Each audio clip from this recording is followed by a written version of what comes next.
বন্ধুরা, ভিন্ন স্বাদের গল্পে আপনাদেরকে স্বাগত। আজকের বিশেষ নিবেদন ভারতের ইতিহাসের মোগল শাসন।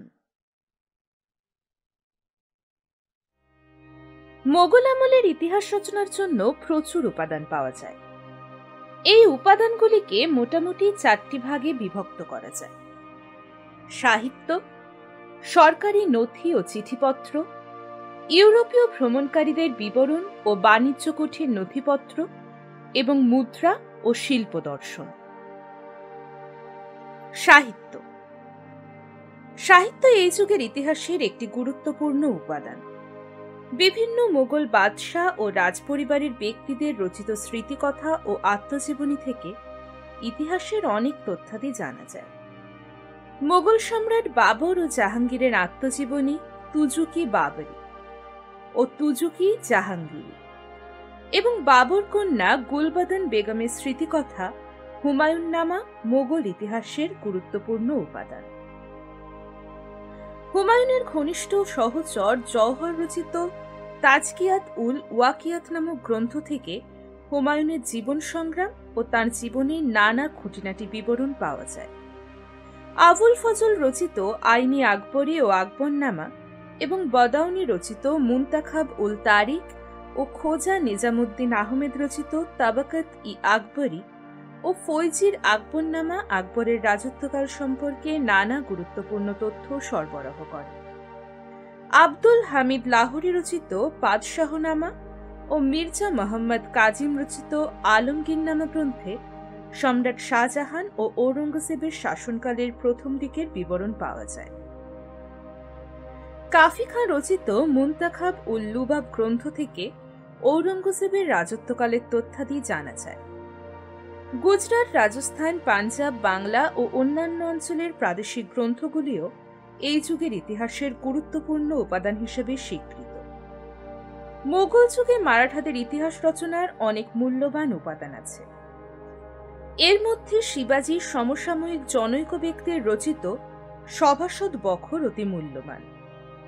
রাজপুত কবিদের গাথা চাঁদ বরদৈ রচিত পৃথ্বীরাজ রাসো, মালিক মোহাম্মদ জায়সী রচিত পদ্মাবত, শিখদের গ্রন্থ সাহেব ও গুরু গোবিন্দ সিংহের রচনাবলী এবং বাংলার ইতিহাসের জন্য সালিমুল্লাহ রচিত তারিখ ই বাঙালা, গোলাম হোসেন রচিত রিয়াজ উস সালাতিন ও সৈয়দ আহমেদ তাবাতাবাই রচিত তারিখ ই মোহাম্মদ কুতুব সাহিব এগুলি অতি গুরুত্বপূর্ণ উপাদান।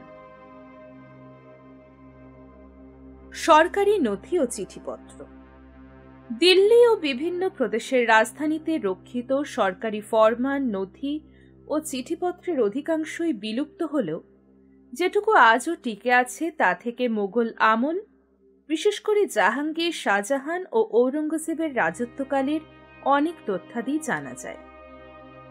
ইউরোপীয় ভ্রমণকারীদের বিবরণ ও বাণিজ্য কুঠির নথিপত্র মোগল আমলে পর্তুগিজ, ফরাসি, ওলন্দাজ, ইতালীয়, ইংরেজ প্রভৃতি জাতির বহু পর্যটক ও বণিক ভারতে আসেন। তাদের মধ্যে Ralph Fitch, Purchas, Terry, Manrique, Tavernier, Bernier, Hawkins, Thomas Roe, Burton, Cartwright, Manucci অতি উল্লেখযোগ্য।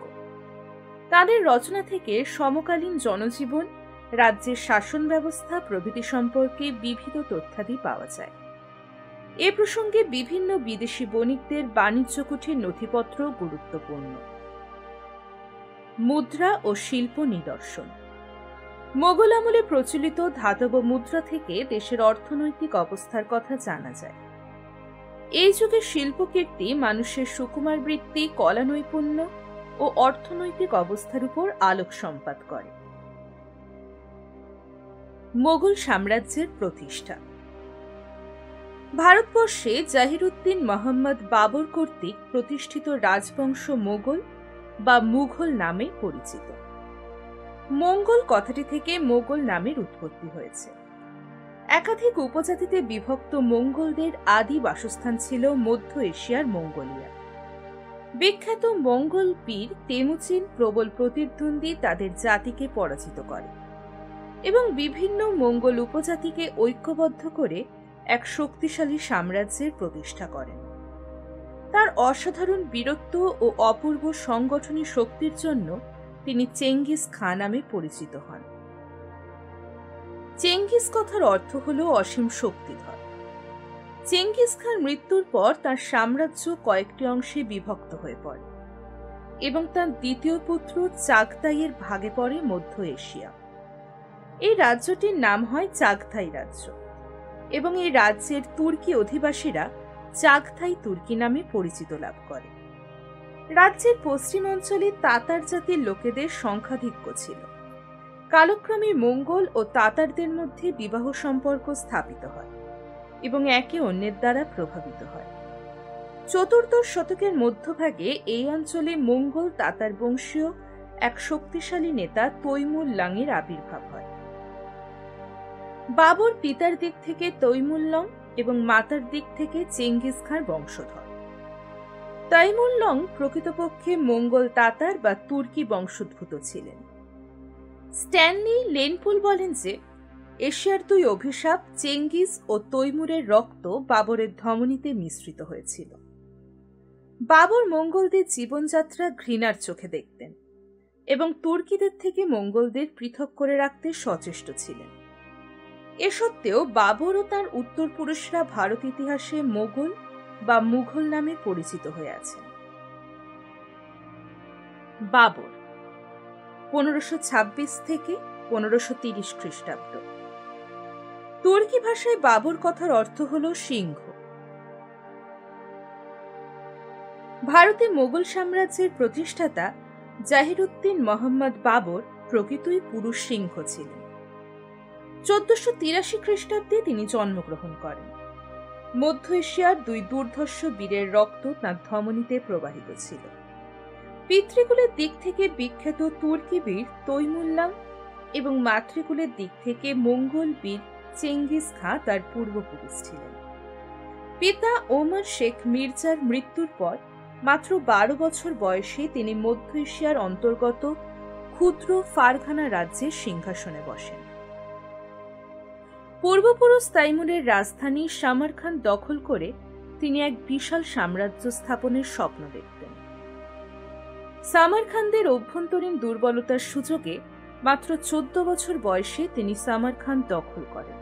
বলা বাহুল্য, অচিরেই সামারখান তার হস্তচ্যুত হয় এবং নিজ রাজ্য থেকেও তিনি বিতাড়িত হন। চরম ভাগ্য বিপর্যয়ের মধ্যে বেশ কিছুদিন তাকে আশ্রয়ের সন্ধানে স্থান থেকে স্থানান্তরে ঘুরে বেড়াতে হয়। শেষ পর্যন্ত কাবুলের অভ্যন্তরীণ অরাজকতার সুযোগ নিয়ে 1504 খ্রিস্টাব্দে মুষ্টিমেয় অনুচরের সাহায্যে তিনি কাবুল রাজ্য দখল করেন। কাবুল থেকেও তিনি সামারখান জয়ের প্রচেষ্টা চালান, কিন্তু সে চেষ্টা ব্যর্থ হলে তিনি হিন্দুস্থানের দিকে দৃষ্টি নিক্ষেপ করেন। দিল্লি সুলতানের তখন চরম দুর্দিন। দিল্লির সুলতান ইব্রাহিম লোদির অত্যাচারে তার ঘনিষ্ঠ আত্মীয়রাও তখন অতিষ্ঠ হয়ে উঠেছেন। এ সময় পাঞ্জাবের শাসনকর্তা দৌলত খাঁ লোদি এবং দিল্লির সিংহাসনের অন্যতম দাবিদার ইব্রাহিম লোদির পিতৃব্য আলম খাঁ লোদি বাবরকে ভারত আক্রমণের আমন্ত্রণ জানান। তাদের আমন্ত্রণে সাড়া দিয়ে 1524 খ্রিস্টাব্দে বাবর সসৈন্যে পাঞ্জাবে প্রবেশ করে লাহোর দখল করেন। বাবরের রাজ্য জয়ের পরিকল্পনা তার আমন্ত্রণকারীদের মনোঃপুত হয়নি এবং এই কারণেই তারা বাবরের বিরুদ্ধে অস্ত্র ধারণ করেন। এর ফলে বাবর কাবুল প্রত্যাবর্তনে বাধ্য হন। পর বৎসর 1525 খ্রিস্টাব্দে তিনি কামান, বন্দুক ও 12,000 সৈন্য নিয়ে ভারত আক্রমণ করেন। দৌলত খাঁ লোদিকে পরাজিত করে তিনি পাঞ্জাব দখল করেন এবং দিল্লির দিকে অগ্রসর হন। দিল্লির কাছে পানিপথের প্রান্তরে দুপক্ষে যুদ্ধ হয়। এই যুদ্ধ পানিপথের প্রথম যুদ্ধ নামে পরিচিত। এটি হয় 21 এপ্রিল 1526 খ্রিস্টাব্দ। বাবরের গোলন্দাজ বাহিনীর কাছে ইব্রাহিম লোদি পরাজিত ও নিহত হন। পানিপথের প্রথম যুদ্ধ ভারত ইতিহাসের এক অতি গুরুত্বপূর্ণ যুদ্ধ। এই যুদ্ধের ফলে লোদি বংশের শাসন ক্ষমতা চিরতরে অবলুপ্ত হয়। দিল্লি ও আগ্রা পর্যন্ত বিস্তীর্ণ অঞ্চল বাবরের অধিকারে আসে। এবং জৌনপুর পর্যন্ত সমৃদ্ধশালী গঙ্গা যমুনা উপত্যকার দরজা তার কাছে উন্মুক্ত হয়। আগ্রায় সঞ্চিত ইব্রাহিম লোদির ধনদৌলত বাবরের হস্তগত হওয়ায় তার আর্থিক সংকট কিছুটা দূর হয়। একথা মনে করার কোনো কারণ নেই যে এই যুদ্ধের মাধ্যমে ভারতের রাজনৈতিক কর্তৃত্ব বাবরের হাতে চলে গেছিল। এজন্য তাকে মেবারের রাজপুত বীর রানা সিং বা সংগ্রাম সিংহ এবং পূর্ব ভারতের আফগানদের বিরুদ্ধে আরও 2টি যুদ্ধে অবতীর্ণ হতে হয়। এই কারণে ডক্টর সতীশচন্দ্রের মতে রাজনৈতিক দিক দিয়ে পানিপথের যুদ্ধকে কখনোই চূড়ান্ত বলা যায় না, বরং বলা যায় যে এই যুদ্ধ উত্তর ভারতে রাজনৈতিক আধিপত্য লাভের সংগ্রামে এক নতুন অধ্যায়ের সূচনা করেছিল। রাসব্রুক উইলিয়ামস, ডক্টর কালীকিঙ্কর দত্ত প্রমুখ ঐতিহাসিকদের মতে পানিপথের যুদ্ধ ছিল ভারতে মোগল সাম্রাজ্য স্থাপনের প্রথম পদক্ষেপ বা প্রথম সোপান মাত্র। বহু যুদ্ধের বিজয়ী নায়ক রানা সিং বা সংগ্রাম সিংহ সুলতানি সাম্রাজ্যের ধ্বংসস্তূপের উপর রাজপুত সাম্রাজ্য স্থাপনের সংকল্প করেন। মারোয়ার, অম্বর, চান্দেরি, গোয়ালিয়র, আজমির প্রভৃতি রাজ্যের রাজপুত নৃপতিগণ এবং ইব্রাহিম লোদির ভ্রাতা মামুন লোদির সঙ্গে মিলিত হয়ে যুগ্মভাবে তিনি বাবরের বিরুদ্ধে যুদ্ধযাত্রা করেন। 1527 খ্রিস্টাব্দের 16ই মার্চ খানুয়ার প্রান্তরে সম্মিলিত রাজপুত বাহিনীর বিরুদ্ধে বাবর জয়যুক্ত হন। এর কিছুকাল পরে রানা সঙ্গের মৃত্যু হয়। ভারত ইতিহাসে খানুয়ার যুদ্ধ অতি গুরুত্বপূর্ণ ঘটনা। ডক্টর কালীকিঙ্কর দত্তের মতে খানুয়ার যুদ্ধ ভারত ইতিহাসে সুনিশ্চিতভাবে এক চূড়ান্ত যুদ্ধ। প্রকৃতপক্ষের ফলাফল পানিপথ যুদ্ধ অপেক্ষাও গুরুত্বপূর্ণ ছিল। পানিপথের যুদ্ধে জয়লাভের মাধ্যমে বাবর ভারতে মোগল সাম্রাজ্যের ভিত্তি স্থাপন করেছিলেন মাত্র, কিন্তু খানোয়ার যুদ্ধে মোগল অধিকার সুদৃঢ় হয় এবং তার সম্প্রসারণের পথ প্রশস্ত হয়। রাজপুত শক্তিজোটের পরাজয়ের ফলে ভারতে রাজপুত প্রাধান্যের আশা চিরতরে বিলুপ্ত হয় এবং মোগলদের এক শক্তিশালী প্রতিদ্বন্দ্বী রাজনৈতিক মঞ্চ থেকে অপসারিত হয়। খানোয়ার যুদ্ধে বাবরের জয়লাভের ফলে মোগলদের রাজনৈতিক শক্তির কেন্দ্রবিন্দু কাবুল থেকে আগ্রায় স্থানান্তরিত হয়। ঐতিহাসিক রাসব্রুক উইলিয়ামসের মতে বাবর যদি খানোয়ার যুদ্ধে জয়লাভ না করতেন তাহলে পানিপথের প্রথম যুদ্ধের জয় নিষ্ফল হতো। খানোয়ার যুদ্ধে জয়লাভের ফলেই ভারতে মোগল শাসন এক ঐতিহাসিক সত্যে পরিণত হয়। রানা সংগ্রাম সিংহের মৃত্যুর পর তার বিশ্বস্ত অনুচর গোয়ালিয়রের চান্দিরি দুর্গের মেদিনী রায়ের নেতৃত্বে রাজপুতরা সংঘবদ্ধ হয়েছিল। বাবর মেদিনী রায়কে পরাজিত করে চান্দেরি দুর্গ ও অন্যান্য কিছু অঞ্চল নিজ অধিকারে আনেন। বাংলা ও বিহারের আফগানদের পক্ষে বাবরকে মেনে নেওয়া সম্ভব হয়নি। মৃত ইব্রাহিম লোদির ভ্রাতা মামুদ লোদির নেতৃত্বে তারা এক শক্তিজোট গড়ে তোলে। বাবর তাদের বিরুদ্ধে যুদ্ধযাত্রা করেন। এলাহাবাদ, বারাণসী ও গাজীপুর দখল করে তিনি 1529 খ্রিস্টাব্দের 6ই মে পাটনার কাছে গঙ্গা ও গোগরা নদীর সঙ্গমস্থলে সম্মিলিত আফগান শক্তিজোটকে পরাজিত করেন। ইতিহাসে এই যুদ্ধ গোগরার যুদ্ধ নামে খ্যাত। এর ফলে বাবরের এক প্রবল প্রতিপক্ষ শক্তি সাময়িকভাবে দুর্বল হয়ে পড়ে। নবগঠিত মোগল আধিপত্য সুদৃঢ় হয় এবং কাবুল থেকে গোগরা এবং হিমালয় থেকে গোয়ালিয়র পর্যন্ত ব্যাপক স্থানে মোগল সাম্রাজ্য বিস্তৃত হয়। এই যুদ্ধের 1 বছর পর 1530 খ্রিস্টাব্দের 26 ডিসেম্বর 47 বছর বয়সে তার মৃত্যু হয়। ভারতবর্ষে বাবর মাত্র 4 বৎসর রাজত্ব করেন এবং এই অল্প সময়ের মধ্যে তিনি শক্তিশালী প্রতিদ্বন্দ্বীকে পরাজিত করে তিনি ভারতে একটি নতুন রাজবংশ প্রতিষ্ঠিত করে তাকে সুদৃঢ় ভিত্তির উপর স্থাপন করে যান। 4 বছরের অধিকাংশ সময় তিনি যুদ্ধবিগ্রহে ব্যাপৃত ছিলেন এবং এই কারণে দেশের মধ্যে কোনো নতুন শাসনতান্ত্রিক, বিচার বিভাগীয় বা রাজস্ব সংক্রান্ত সংস্কার সাধন করা তার পক্ষে সম্ভব হয়নি। তার রাজ্যের অভ্যন্তরে বিভিন্ন অঞ্চলে বিভিন্ন ধরনের শাসন ব্যবস্থা প্রচলিত ছিল। জমিদার, জায়গিরদার বা সামন্ত প্রভুরা স্ব প্রধান ছিলেন। তাদের দমন করা বা কোনো কেন্দ্রীভূত শাসন ব্যবস্থা গঠন করা তার পক্ষে সম্ভব হয়নি। রাশব্রুক উইলিয়ামস মন্তব্য করেন যে বাবর তাঁর পুত্রের জন্য যে উত্তরাধিকার রেখে যান তা ছিল দুর্বল, কাঠামোহীন ও মেরুদণ্ডহীন। এ সত্ত্বেও মোগল সাম্রাজ্যের স্থপতি হিসেবে ভারত ইতিহাসে তিনি চিরস্মরণীয় হয়ে থাকবেন। কেবলমাত্র দুঃসাহসী রণনিপুণ যোদ্ধা বা সুচতুর কূটকৌশলী হিসাবেই নয়, বিশ্বস্ত বন্ধু, স্নেহময় পিতা, শিল্প সাহিত্য ও সঙ্গীতানুরাগী হিসাবেও তিনি স্মরণীয়। ডক্টর স্মিথের মতে সমকালীন যুগে বাবর ছিলেন এশিয়ার নৃপতিগণের মধ্যে সর্বাধিক প্রতিভাসম্পন্ন এবং ভারতীয় রাজন্যবর্গের মধ্যে সর্বশ্রেষ্ঠ আসন লাভের অধিকারী। ইতিহাসের গুরুত্বপূর্ণ উপাদান হিসেবে স্বীকৃত তুর্কি ভাষায় রচিত বাবরের স্মৃতিকথা তুজু কি বাবরি বা বাবরনামা এক অসাধারণ সাহিত্য কীর্তি। তিনি যে জগতে বাস করতেন বা যাদের সঙ্গলাভ করেছিলেন, গ্রন্থটি তারই এক বিশ্বস্ত ও প্রাঞ্জল বিবরণ এবং সমকালীন যুগের একটি মূল্যবান ইতিহাস। গ্রন্থটি পরিসংখ্যান সমন্বিত বিশদ বিবরণে পূর্ণ। তিনি যা করেছিলেন তার একটি সামগ্রিক ও জীবন্ত চিত্র তিনি এই গ্রন্থে তুলে রেখেছিলেন। সারল্য, স্পষ্টবাদিতা ও প্রাঞ্জল্যতা গ্রন্থটির অন্যতম প্রধান বৈশিষ্ট্য। কোনো কথা গোপন না করে তিনি অকপটে নিজ দোষ ত্রুটি, ব্যক্তিগত সাফল্য, ব্যথা বেদনা, বন্ধুপ্রীতি সবই এই গ্রন্থে তুলে ধরেছেন। বিভিন্ন দেশ ও জাতির চরিত্র, আচার আচরণ, পোশাক পরিচ্ছদ, লতাগুল্ম, বৃক্ষাদি, পশুপক্ষী, প্রাকৃতিক সৌন্দর্য, পাহাড়, উপত্যকা, নদ নদী, জঙ্গল সবকিছুর এক প্রাণবন্ত চিত্র গ্রন্থমধ্যে উপস্থিত। এই গ্রন্থের মধ্যে ফুটে উঠেছে বাবরের কাব্যামোদী, প্রকৃতিপ্রেমিক ও স্পর্শকাতর একটি মন। ঐতিহাসিক বেভারিজ বলেন যে বাবরের আত্মজীবনী সেই সব অমূল্য গ্রন্থগুলির মতো যেগুলি সর্বকালের জন্য এবং তার সন্ত আগস্টাইন ও রুসোর কনফেশনস এবং গিবন ও নিউটনের স্মৃতিকথার সমপর্যায়ভুক্ত।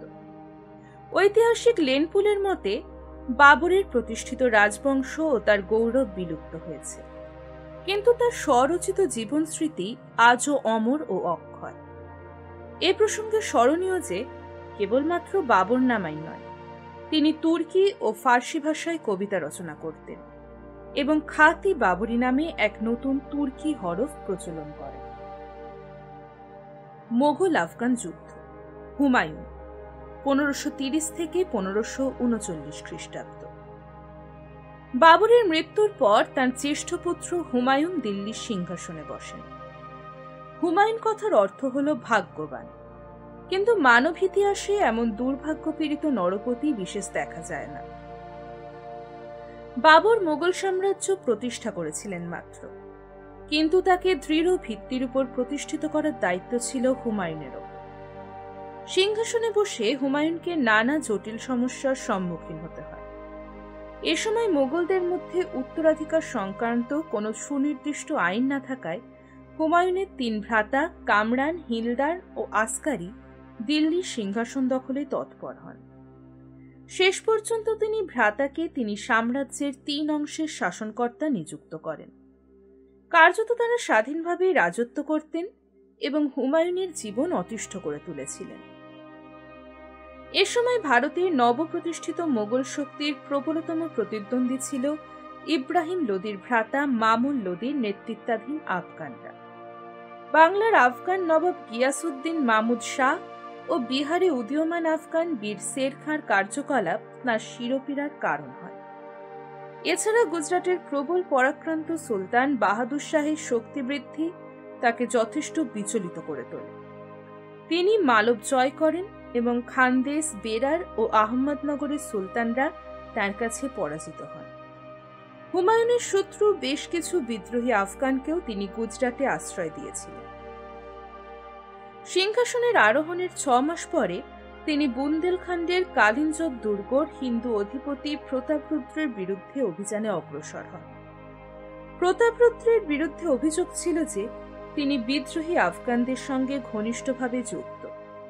তিনি কালিঞ্জত দুর্গ অবরোধ করেন এবং দুর্গাধিপতির কাছ থেকে বিপুল অর্থ আদায়ের পর অবরোধ প্রত্যাহার করেন।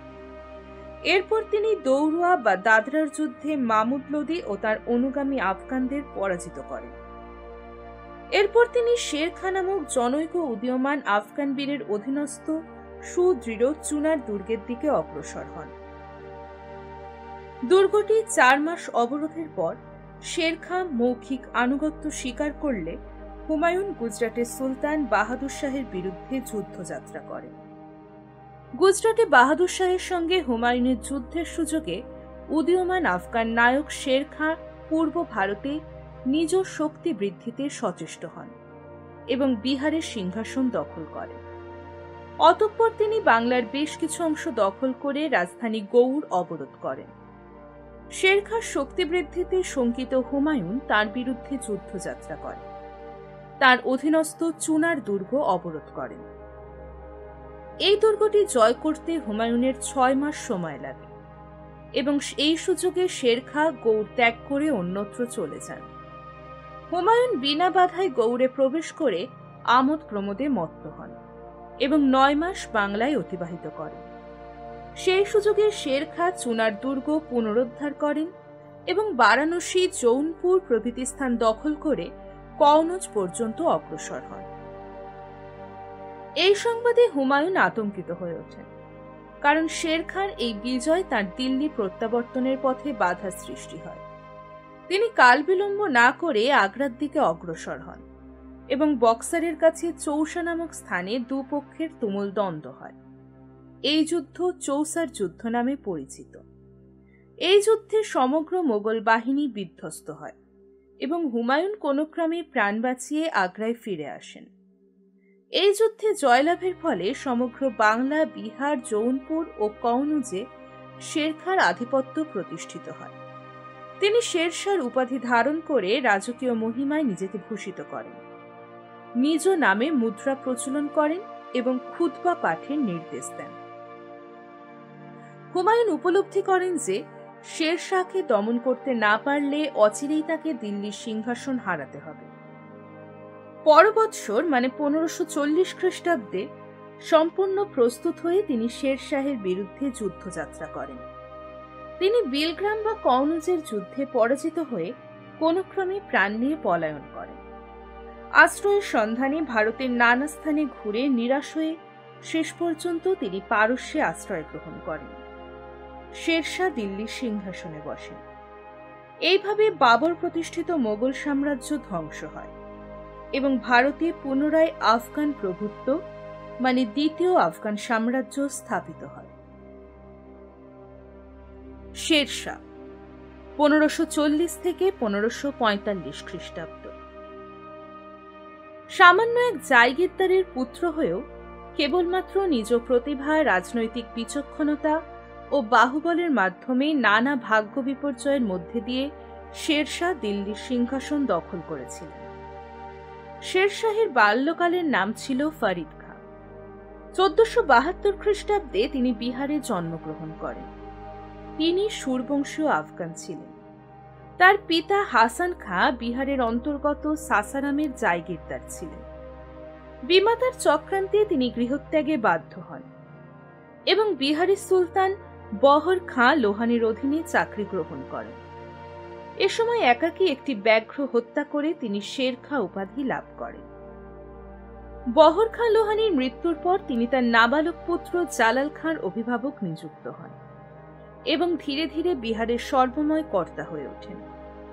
এ সময় চুনার দুর্গের অধিপতি মারা গেলে শের খাঁ তার বিধবা পত্নী লাট মালিকাকে বিবাহ করে দুর্গটি নিজ অধিকারভুক্ত করেন। তার ক্ষমতা বৃদ্ধিতে আমির ওমরাহরা ঈর্ষান্বিত হয়ে ওঠেন। ইতিমধ্যে জালাল খাঁও তার হাত থেকে অব্যাহতি চাইছিলেন। 1534 খ্রিস্টাব্দে জালাল খাঁ বিহারের আমির ওমরাহ এবং বাংলার সুলতান মামুদ শাহের সম্মিলিত বাহিনীকে তিনি সুরজকারীর যুদ্ধে পরাজিত করে বিহারের স্বাধীন নরপতিতে পরিণত হন। এরপর তিনি বাংলার বেশ কিছু অংশ দখল করেন এবং পর বৎসর বাংলার রাজধানী গৌড় অবরোধ করেন। শের খাঁয়ের শক্তি বৃদ্ধিতে আতঙ্কিত হুমায়ুন তার বিরুদ্ধে যুদ্ধযাত্রা করেন এবং চুনার দুর্গ অবরোধ করেন। এই সুযোগে শের শাহ গৌড় দখল করে নেন। চুনার জয়ের পর হুমায়ুন বাংলার দিকে অগ্রসর হলে শের খাঁ বাংলা ত্যাগ করে। হুমায়ুন বিনা বাধায় বাংলায় প্রবেশ করে আমোদ প্রমোদে মত্ত হয়ে ওঠে এবং এই সুযোগে শের খাঁ চুনার, বারাণসী, জৌনপুর, কনৌজ প্রভৃতি দখল করে নেন। হুমায়ুন তার বিরুদ্ধে যুদ্ধযাত্রা করেন এবং 1539 খ্রিস্টাব্দে চৌসার যুদ্ধে শের খাঁর হাতে শোচনীয়ভাবে পরাজিত হন। শের খাঁ শের শাহ উপাধি ধারণ করেন ও স্বনামে মুদ্রা প্রবর্তিত করেন। পরবৎসর বিলগ্রাম ও কনৌজের যুদ্ধে হুমায়ুনকে পরাজিত করে তিনি দিল্লির সিংহাসনে বসেন। দিল্লির সিংহাসন অধিকার করার পর তিনি রাজ্য জয়ে মনোনিবেশ করেন। একে একে পাঞ্জাব, সিন্ধু, মুলতান, মালব রাজ্য, গৌলিয়ার, রণথম্বর ও মারোয়ার দখল করে আজমির থেকে আবু পর্বত পর্যন্ত বিভিন্ন ভূভাগের উপর নিজ আধিপত্য বিস্তার করেন। 1545 খ্রিস্টাব্দে বুন্দেলখন্ডের কালিঞ্জর দুর্গ অবরোধকালে এক দুর্ঘটনায় তার মৃত্যু হয় 22 মে 1545 খ্রিস্টাব্দে। মৃত্যুকালে তার সাম্রাজ্য কাশ্মীর, গুজরাট ও আসাম বাদে সমগ্র উত্তর ভারতে বিস্তৃত ছিল। তার সাম্রাজ্য পশ্চিমে সিন্ধু নদ, উত্তর পশ্চিমে গক্কর দেশ, উত্তরে হিমালয়, পূর্বে আসাম এবং দক্ষিণে বিন্ধ্য পর্বত পর্যন্ত বিস্তৃত ছিল। শের শাহের শাসন ব্যবস্থা কেবলমাত্র একজন সমরকুশলী নেতা ও সাম্রাজ্যের প্রতিষ্ঠাতা হিসেবেই নয়, একজন প্রজাহিতৈষী সুশাসক ও সংগঠক হিসাবেও শের শাহ ভারত ইতিহাসে স্মরণীয় হয়ে আছে। তার শাসন কার্যের মূল লক্ষ্য ছিল প্রজাদের সর্বাঙ্গীন মঙ্গল সাধন করা। তিনি নিজেকে প্রজাবর্গের রক্ষক ও অভিভাবক বলে মনে করতেন। ঐতিহাসিক আরস্কিনের মতে আকবরের পূর্বে আইন প্রণেতা ও প্রজাদের অভিভাবক রূপে তিনি যে কোনো নরপতি অপেক্ষা শ্রেষ্ঠ ছিলেন। ঐতিহাসিক ক্রুক বলেন যে ভারতে মুসলিম শাসকদের মধ্যে তিনি সর্বপ্রথম জনগণের শুভেচ্ছার উপর ভিত্তি করে সাম্রাজ্য স্থাপনে উদ্যোগী হয়েছিলেন। তার শাসন ব্যবস্থায় প্রাচীন ভারতীয় হিন্দু শাসন পদ্ধতি ও আলাউদ্দিন খলজির শাসন ব্যবস্থার সুস্পষ্ট ছাপ লক্ষ্য করা যায়। ঐতিহাসিক পার্সিভাল স্পিয়ার বলেন যে সুলতানি ও পার্শ্বিক শাসননীতির সমন্বয়ে শের শাহ তাঁর শাসন ব্যবস্থা গড়ে তোলেন। ডক্টর আর.এস. ত্রিপাঠী ও ডক্টর শরণ প্রমুখ ঐতিহাসিকদের মতে শের শাহ শাসনতান্ত্রিক সংস্কারক ছিলেন মাত্র। তার শাসন ব্যবস্থায় কোনো মৌলিকত্ব ছিল না। বলা বাহুল্য, শের শাহ কেবলমাত্র নিছক একজন অনুকরণকারী মাত্র ছিলেন না, পুরনো হিন্দু মুসলিম শাসন ব্যবস্থার সঙ্গে নিজ মৌলিক চিন্তাধারার সমন্বয় সাধন করে তিনি একটি সুষ্ঠু শাসন ব্যবস্থা গড়ে তোলেন। তাই ঐতিহাসিক কিন মন্তব্য করেন, কোন সরকার, এমনকি ব্রিটিশ সরকারও এই পাঠানের মতো বিজ্ঞতার পরিচয় দিতে পারেন। তার মতে হিন্দু ও মুসলিম শাসন পদ্ধতি এবং হিন্দু ও মুসলিম প্রজাবর্গের মধ্যে সমন্বয় সাধন করাই ছিল তার শাসন ব্যবস্থার মূলনীতি।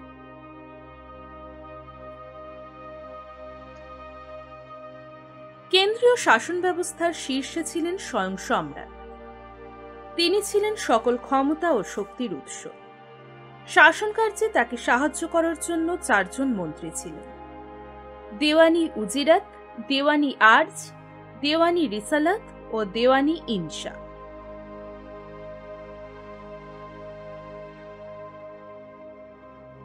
এই 4 জন মন্ত্রী 4টি পৃথক পৃথক বিভাগের ভারপ্রাপ্ত ছিলেন। এছাড়া দেওয়ানি কাজী বা প্রধান বিচারপতি ও দেওয়ানি বারিত বা গুপ্তচর বিভাগের প্রধানের মর্যাদা ছিল মন্ত্রীর অনুরূপ। শাসন কার্যের সুবিধার জন্য তিনি সমগ্র সাম্রাজ্যকে 47টি সরকারে এবং প্রত্যেকটি সরকারকে আবার কয়েকটি পরগনায় বিভক্ত করেন। প্রত্যেক সরকারে একজন করে শিকদারি শিকদারান ও মুনসেফ-ই মুনসেফান থাকতেন। শিকদারি শিকদারানের দায়িত্ব ছিল আইন শৃঙ্খলা রক্ষা ও বিদ্রোহ দমন করা। অপরপক্ষে মুনসেফ-ই মুনসেফান দেওয়ানি ও জমি জরিপ সংক্রান্ত মামলার ভারপ্রাপ্ত ছিলেন। সরকারের অধীনস্থ পরগনাগুলির শাসন কার্য পরিদর্শনের ভার তাঁদের উপর ন্যস্ত ছিল।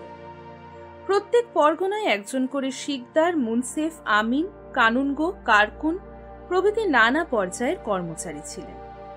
শিকদার ছিলেন পরগনার সামরিক অধিকর্তা। তার কাজ ছিল আইন শৃঙ্খলা রক্ষা এবং রাজস্ব আদায়ে সাহায্য করা। মুন্সিফ রাজস্ব আদায়, বিচার ও জমি সংক্রান্ত বিরোধের মীমাংসা করতেন। আমিন জমি জরিপ করতেন। কানুনগো জমি জরিপ ও রাজস্বের হিসাব রাখতেন। কারকুন ছিলেন কর্মী। কর্মচারীদের মধ্যে দুর্নীতি দূর করার উদ্দেশ্যে তাদের নিয়মিত এক স্থান থেকে অন্যত্র বদলি করা হতো। কতকগুলি গ্রাম নিয়ে তৈরি হতো পরগনা। গ্রামগুলি ছিল স্বশাসিত এবং শাসন ব্যবস্থার সর্বনিম্ন স্তর। গ্রামের শাসনভার ন্যস্ত ছিল গ্রাম পঞ্চায়েতের উপর। সরকারের আয় বৃদ্ধি ও জনসাধারণের স্বার্থ রক্ষার উদ্দেশ্যে তিনি এক সুষ্ঠু রাজস্ব ব্যবস্থার প্রবর্তন করেন। তিনি সাম্রাজ্যের সকল জমি জরিপ করে জমির সীমা নির্ধারণ করেন এবং জমির উৎপাদিকা শক্তি অনুসারে জমিকে ভালো, মাঝারি ও মন্দ এই 3 ভাগে ভাগ করে জমির রাজস্বের পরিমাণ স্থির করে দেন। উৎপন্ন শস্যের 1/3 মতান্তরে 1/4 রাজস্ব হিসাবে দিতে হতো এবং তা শস্য বা নগদ অর্থে দেয়া হতো। চৌধুরী, মুকদ্দম, আমিন প্রমুখ কর্মচারীরা কর আদায় করতেন। প্রজার দেয়া খাজনা ও তার সত্ত্ব নিরূপণ করে সরকার থেকে প্রজাকে পাট্টা নামে এক প্রকার দলিল দেয়া হতো। প্রজারাও নিজেদের সত্ত্ব ও রাজস্ব আদায়ের শর্ত স্বীকার করে সরকারকে এক দলিল স্বাক্ষর করে দিত, তার নাম কবুলিয়াত। ভূমি রাজস্ব ব্যতীত প্রত্যেক উৎপাদককে আরও 2টি কর দিতে হতো: জমি জরিপকারীর প্রাপ্য অর্থ হিসাবে জরিমানা এবং কর সংগ্রাহকের প্রাপ্য বাবদ মহসিলানা। ভূমি রাজস্বের ক্ষেত্রে সরকারি দাবির উপর ভিত্তি করে এই কর দুটি ধার্য করা হতো। দুর্ভিক্ষ বা প্রাকৃতিক বিপর্যয়ের সময় অনুদানের জন্য শেরশাহ বিঘা প্রতি 250 শস্য আদায় করতেন। কৃষকদের মঙ্গলের কথা চিন্তা করে তিনি প্রাকৃতিক বিপর্যয়ের ক্ষেত্রে খাজনা মকুব করতেন, এমনকি ঋণও দিতেন। ব্যবসা বাণিজ্যের উন্নতির জন্য তিনি সাম্রাজ্যের বিভিন্ন অংশে প্রচলিত বিভিন্ন ধরনের অপ্রয়োজনীয় ও অবৈধ শুল্কগুলি তুলে দেন। তার মুদ্রা ব্যবস্থার সংস্কার উচ্চ প্রশংসার দাবি রাখে। খুচরোর অভাব, মুদ্রায় খাদের আধিক্য, জাল ও পূর্ববর্তী রাজন্যদের মুদ্রার অস্তিত্ব তাকে মুদ্রা ব্যবস্থার সংস্কারে বাধ্য করে। তিনি রূপী নামক রৌপ্য মুদ্রা ও দাম নামক তাম্র মুদ্রা প্রবর্তন করেন। তিনি স্বর্ণ মুদ্রাও প্রবর্তন করেছিলেন। তিনি বিচার বিভাগেও সংস্কার সাধন করেন। তার সুশাসনে দেশে শান্তি বিরাজ করত। তার বিচার ব্যবস্থা ছিল কঠোর ও পক্ষপাতহীন। অপরাধী বলে প্রমাণিত হলে ধনী, নির্ধন, পদস্থ কর্মচারী, এমনকি তার নিকট আত্মীয়রাও দণ্ড থেকে অব্যাহতি পেতেন না। প্রত্যেক পরগনায় দেওয়ানি বিচারের ভার ছিল আমিনের ওপর। ফৌজদারি বিচার পরিচালনা করত কাজী ও মীর আদল। কয়েকটি পরগনার উপর একজন করে মুনসেফান ছিল এবং তার উপর দেওয়ানি বিচারের দায়িত্ব ছিল। ফৌজদারি বিচারের ভারপ্রাপ্ত ছিলেন কাজী কাজাতান বা প্রধান কাজী। সম্রাট ছিলেন প্রধান বিচারক এবং প্রতি বুধবার তিনি নিজে সর্বোচ্চ আপিলের বিচার করতেন। তার দণ্ডবিধি ছিল খুবই কঠোর। চুরি ডাকাতির অভিযোগে প্রাণদণ্ডও হতো। শান্তি শৃঙ্খলা রক্ষার জন্য এ সময় পৃথক কোনো পুলিশ সংগঠন ছিল না। শিকদার, শিকদারান ও শিকদারদের উপর নিজ নিজ এলাকায় শান্তি শৃঙ্খলা রক্ষার দায়িত্ব অর্পিত ছিল। স্থানীয় শান্তি বজায় রাখা ও স্থানীয় অপরাধীদের দমনের জন্য তিনি স্থানীয় দায়িত্বের নীতি প্রবর্তন করেন। এ ব্যাপারে তিনি কোনো গাফিলতি বরদাস্ত করতেন না। তার আমলে দেশে দস্যু তস্করের ভীতি দূর হয়। তার সমসাময়িক ঐতিহাসিকরা তার পুলিশি ব্যবস্থার ভূয়সী প্রশংসা করেছেন। তিনি সেনাবাহিনীতে বেশ কিছু উল্লেখযোগ্য সংস্কার প্রবর্তন করে সেনাদলকে সুদক্ষ করে তোলেন। পদাতিক, অশ্বারোহী ও গোলন্দাজ বাহিনী নিয়ে তার সেনাবাহিনী গঠিত ছিল। যুদ্ধকালে সেনা সরবরাহের জন্য জায়গিরদার বা সামন্ত প্রভুদের উপর নির্ভর না করে আলাউদ্দিন খলজির মতো তিনি একটি স্থায়ী সেনাবাহিনী গড়ে তোলেন এবং সরকারি সেনা নিয়োগের ব্যবস্থা করেন। আলাউদ্দিনের মতো তিনি সেনাবাহিনীতে দাগ ও হুলিয়া এবং অশ্ব চিহ্নিতকরণের ব্যবস্থা করেন। আলাউদ্দিনের মতো তিনি সেনাবাহিনীতে দাগ ও হুলিয়া এবং অশ্ব চিহ্নিতকরণের ব্যবস্থা করেন। সেনাবাহিনীতে জায়গির দানের পরিবর্তে তিনি বেতন দানের ব্যবস্থা প্রবর্তন করেন এবং অন্যের মাধ্যমে বেতন না দিয়ে তিনি নিজে বেতন দিতেন। সাম্রাজ্যের অভ্যন্তরে ৪৭টি স্থানে তিনি সেনাবাহিনী মোতায়েন করেন এবং রাজধানীতে সর্বদা ১,৫০,০০০ অশ্বারোহী, ২৫,০০০ পদাতিক, ৫,০০০ হস্তি এবং গোলন্দাজ বাহিনী মোতায়েন করেন। সামরিক কর্মচারীদের তিনি ২ বছর অন্তর বদলির ব্যবস্থা করতেন। সাম্রাজ্যের অভ্যন্তরে যোগাযোগের জন্য শেরশাহ বহু রাস্তা নির্মাণ করেন। এগুলির মধ্যে পূর্ববঙ্গের সোনারগাঁও থেকে সিন্ধু উপত্যকা পর্যন্ত বিস্তৃত ১৪,০০০ মাইল দীর্ঘ রাস্তাটি বর্তমানে গ্র্যান্ড ট্যাঙ্ক রোড নামে পরিচিত। এছাড়া তিনি আগ্রা থেকে বুরহানপুর, আগ্রা থেকে যোধপুর এবং লাহোর থেকে মুলতান পর্যন্ত রাস্তা নির্মাণ করেন। কেবলমাত্র সাম্রাজ্যের বিভিন্ন অঞ্চলের মধ্যে যোগাযোগ স্থাপনই নয়, এই রাজপথগুলি বাণিজ্যিক সম্প্রসারণের পক্ষে যথেষ্ট সহায়ক ছিল। পথিকদের সুবিধার জন্য তিনি পথের ধারে বৃক্ষরোপণ, কূপ খনন ও পান্থশালা বা সরাইখানা নির্মাণ করেন। শেরশাহের সমকালীন ঐতিহাসিক আব্বাস খান শেরওয়ানির রচনা থেকে জানা যায় তিনি ১৭০০টি সরাইখানা নির্মাণ করেন এবং সেখানে খাদ্য ও বিশ্রামের ব্যবস্থা ছিল প্রশংসনীয়। ব্যবসা বাণিজ্যের প্রসারে এই সরাইখানাগুলির ভূমিকা ছিল গুরুত্বপূর্ণ। বণিকরা এই সরাইখানায় মালপত্র বিনিময় করত এবং এগুলিকে কেন্দ্র করে বাজার ও শহর গড়ে উঠেছিল। সরাইখানাগুলি আবার সংবাদ আদান প্রদানের কেন্দ্র ছিল। সাম্রাজ্যের অভ্যন্তরে খবরাখবর আদান প্রদানের জন্য তিনি সর্বপ্রথম ঘোড়ার পিঠে ডাক চলাচলের ব্যবস্থা প্রবর্তন করেন। সরাইখানাগুলি ডাক চৌকি হিসেবে ব্যবহৃত হতো এবং প্রতিটি সরাইখানায় সর্বদা ২টি ঘোড়া প্রস্তুত থাকত। দারোগা ই চৌকি নামক উচ্চপদস্থ কর্মচারী এ বিষয়ে ভারপ্রাপ্ত ছিলেন। সাম্রাজ্যের বিভিন্ন সংবাদ সংগ্রহের উদ্দেশ্যে তিনি বহু গুপ্তচর নিযুক্ত করেন। তার সাম্রাজ্যের বিভিন্ন স্থানে নিযুক্ত ছিল এবং সম্রাটকে সকল বিষয়ে অবহিত করত। তার প্রশাসনিক সাফল্যের মূলে ডাক ও গুপ্তচর ব্যবস্থা গুরুত্বপূর্ণ ভূমিকা পালন করেছিল। তিনি স্থাপত্য শিল্পের পৃষ্ঠপোষক ছিলেন। তার নির্মিত স্থাপত্য কীর্তিগুলিতে হিন্দু, পার্শ্বিক ও আরবীয় শিল্পরীতির সুষম সমন্বয় লক্ষ্য করা যায়। প্রতিরক্ষা ব্যবস্থার স্বার্থে তিনি ঝিলামের তীরে রোটাস্কর দুর্গ নির্মাণ করেন। দিল্লির পুরানা কিল্লা ও দুর্গের অভ্যন্তরস্থ কিলা ই কুহনা মসজিদ তাঁর উল্লেখযোগ্য কীর্তি। সাসারামে নির্মিত তার সমাধি মন্দির তার শিল্পকীর্তির সর্বোৎকৃষ্ট নিদর্শন। ফার্গুসন, হ্যাভেল, পার্সি ব্রাউন প্রমুখ শিল্প বিশেষজ্ঞরা এর ভূয়সী প্রশংসা করেছেন। ধর্মবিশ্বাসে তিনি গোঁড়া সুন্নি ছিলেন এবং নিষ্ঠার সঙ্গে সকল ধর্মীয় কর্তব্য পালন করতেন। তিনি জিজিয়া বিলোপ করেননি বা রাজনৈতিক প্রয়োজনে হিন্দুদের বিরুদ্ধে জেহাদ ঘোষণা ও হিন্দু মন্দির ধ্বংস করতেও কসুর করেননি।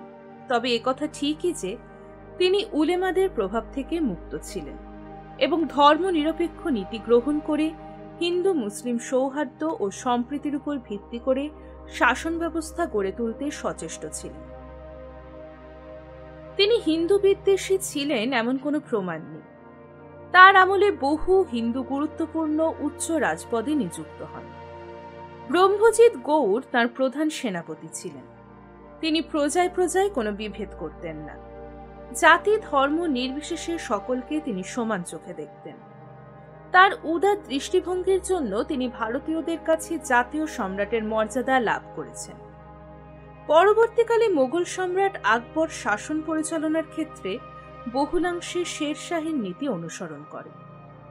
শেরশাহের শাসন ব্যবস্থা ত্রুটিমুক্ত ছিল না।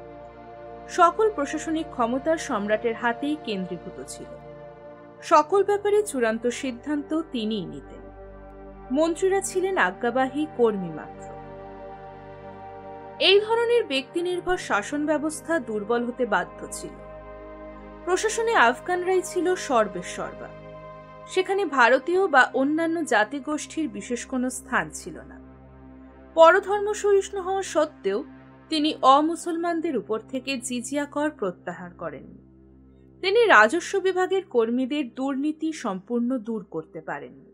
এ সত্ত্বেও বলতে হয় যে মাত্র 5 বছরের মধ্যে তিনি সাম্রাজ্যে এক সুষ্ঠু শাসন ব্যবস্থা গড়ে তোলেন। ঐতিহাসিক স্মিথ বলেন যে শেরশাহ আর কিছুকাল জীবিত থাকলে ভারতের ইতিহাসে হয়তো মহান মোগলদের আবির্ভাব সম্ভব হতো না। মোগল শক্তির পুনঃপ্রতিষ্ঠা 1555 খ্রিস্টাব্দ। শেরশাহের মৃত্যুর পর 1545 খ্রিস্টাব্দে তার পুত্র ইসলাম শাহ 1545 থেকে 1554 খ্রিস্টাব্দ অবধি সিংহাসনে বসেন। ইসলাম শাহের পর তার নাবালক পুত্র ফিরোজ সিংহাসনে বসলে শেরশাহের ভ্রাতুষ্পুত্র মোহাম্মদ আদিল শাহ তাকে হত্যা করে সিংহাসনে বসেন। দুর্বল, অযোগ্য ও বিলাসী আদিল শাহের রাজত্বকালে হিমু নামক জনৈক হিন্দু সাম্রাজ্যের সর্বেসর্বা হয়ে ওঠেন। এর ফলে সাম্রাজ্যে নানা বিশৃঙ্খলা ও বিদ্রোহ দেখা দেয়। এই অবস্থার সুযোগ নিয়ে রাজ্যচ্যুত মোগল বাদশাহ হুমায়ুন ভারতে প্রবেশ করে 1555 খ্রিস্টাব্দে লাহোর, দিল্লি ও আগ্রা জয় করে এবং ভারতে মোগল শক্তি পুনঃপ্রতিষ্ঠিত হয়। 1556 খ্রিস্টাব্দে হুমায়ুনের মৃত্যু হয়। এতক্ষণ শুনছিলেন ভারতের ইতিহাসের মোগল শাসনের প্রথম পর্ব। আজকের পর্বটি আপনাদের কেমন লাগলো অবশ্যই জানাবেন কমেন্ট বক্সে। আর এখনো যদি আমার চ্যানেলটিকে সাবস্ক্রাইব করে না থাকেন, এক্ষুনি চ্যানেলটিকে সাবস্ক্রাইব করে নিন।